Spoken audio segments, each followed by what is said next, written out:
Hello my dear students, welcome to my channel education for all by PK. आज हम लोग class 10 का NCERT maths पढ़ेंगे और इसमें हमने लिया है चैप्टर नंबर 1 रियल नंबर्स। इसमें आज हम लोग पढ़ेंगे एक्सरसाइज 1 क्वेश्चन नंबर 5 सॉल्व करेंगे। आइए देखते हैं प्रश्न क्या है।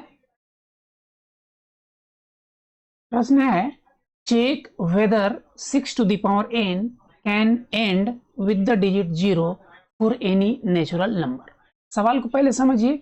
सवाल ये बोलता है अगर 6 to the power n है, जहां की n एक नेचुरल नंबर है, कोई नेचुरल नंबर है, तो क्या इसका वैल्यू ऐसा आ सकता है जिसका यूनिट डिजिट 0 हो। ये सवाल पूछता है। देखिए सवाल जिस कंसेप्ट पर बेस्ड है, अगर उस कंसेप्ट को आप समझ जाते हैं तो बहुत आसान है, कोई इसमें दिक्कत नहीं। कंसेप्ट क्या है, पहले हम कंसेप्ट समझा देते हैं, उसके बाद ये लिखने वाला है, इसमें आपको लैंग्वेज पूरा लिखना है।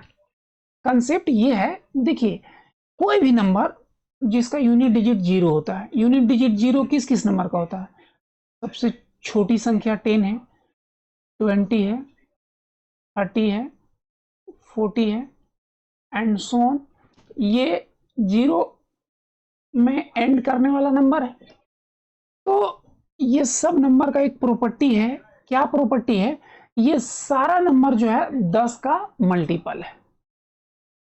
ठीक है, ये जो सारा नंबर है ये 10 का मल्टीपल होता है। अब यही चीज हमको इसमें चेक कर लेना है, 6 to the power n जो है 10 का मल्टीपल है कि नहीं है, इसी को चेक कर लेना है। बस सवाल बन गया। कैसे चेक करेंगे?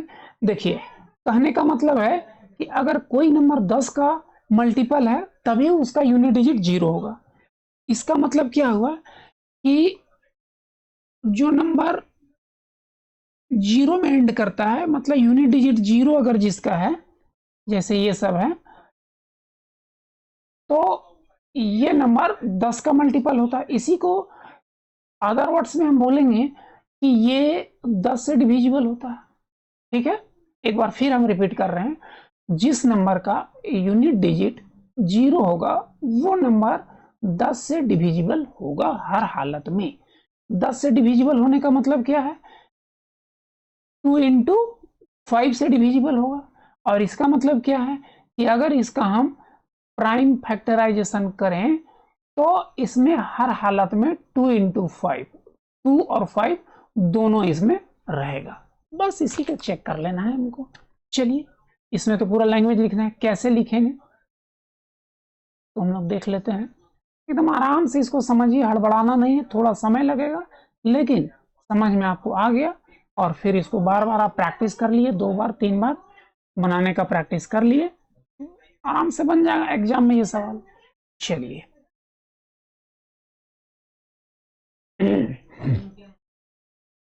सबसे पहले हम लिखते हैं 6 to the power n।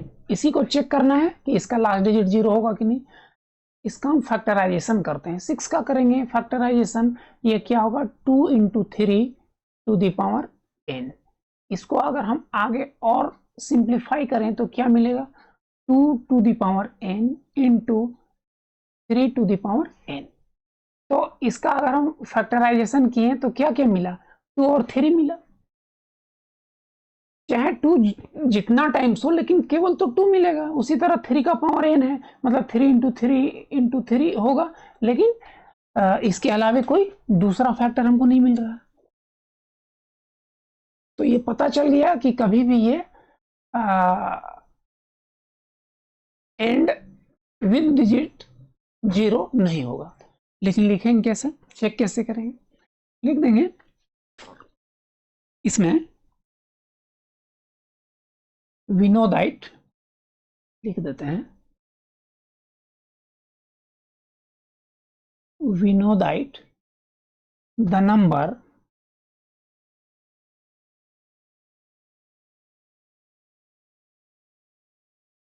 ending with 0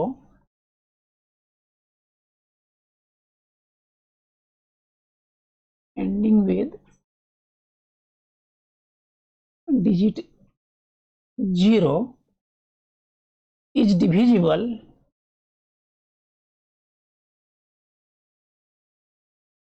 bye क्या 10, अभी तुरंत हम बताएं, या 2 into 5, that is it must, इसका मतलब क्या हो गया, it must contain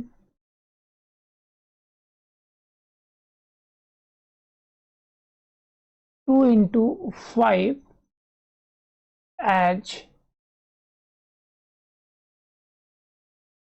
prime factors. ठीक है, 10 से डिविजिबल होता है और इसका मतलब हुआ कि उसके प्राइम फैक्टराइजेशन में 2 और 5 होना चाहिए, यही चीज हम लिखे हैं। यहां हम लोग क्या देख रहे हैं, 2 और 5 यहां है, नहीं है, लिखेंगे here 6 to the power n contains, क्या क्या इसमें है, contains 2 और 3 है, मतलब only 2 in its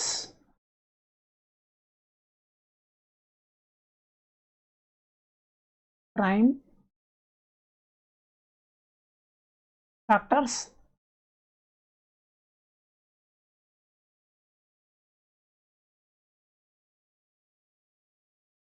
या only हम हटा देते हैं इसको, लैंग्वेज देखिए अपने तरह से समझ के आपको लिख देना है, कोई जरूरी नहीं कि जो हम लिख रहे हैं वही लिखना है, बस जो चीज आप समझ लीजिए, जो आप आसानी से एग्जाम में लिख सकें उसको लिख देना है।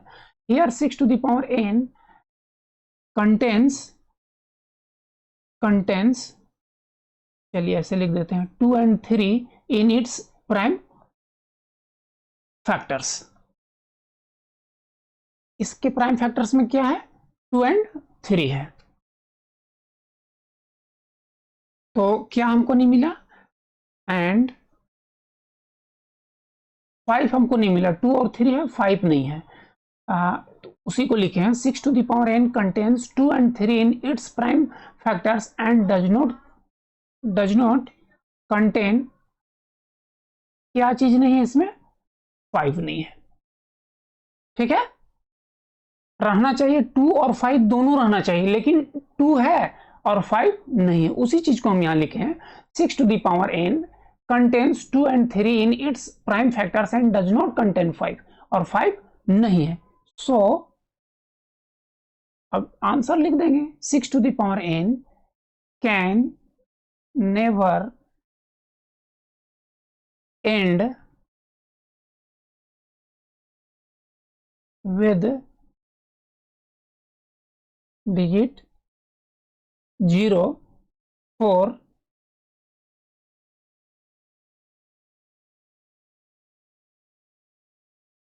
any natural number n। बस ये सवाल बन गया।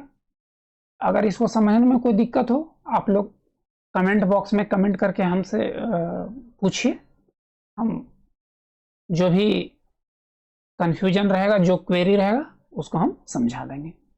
आई होप आपको अच्छी तरह से ये सवाल समझ में आ गया होगा। ठीक है, इस तरह से सवाल 5 मेरा कंप्लीट हो गया।